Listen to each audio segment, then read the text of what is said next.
Hey everybody, this is a real quick video in case you have a Panasonic Lumix DMC-TS6 digital camera and you need to do a factory reset to the factory default settings on it.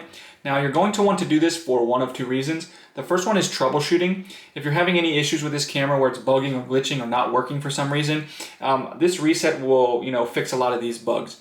The second reason is there's just a ton of settings on here and we can go and change them all manually. Or sometimes it's easier to just get a fresh start, setting up with Wi-Fi or whatever like that. Just wipe everything off it, get it back to the way it was when it came out of the box.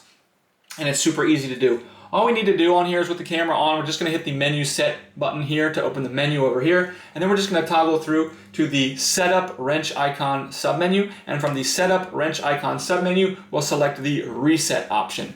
And from there, that's really all there is to it. It'll take you through a couple confirmation screens. Just click yes each time and everything will be reset to the way it was when it came out of the box.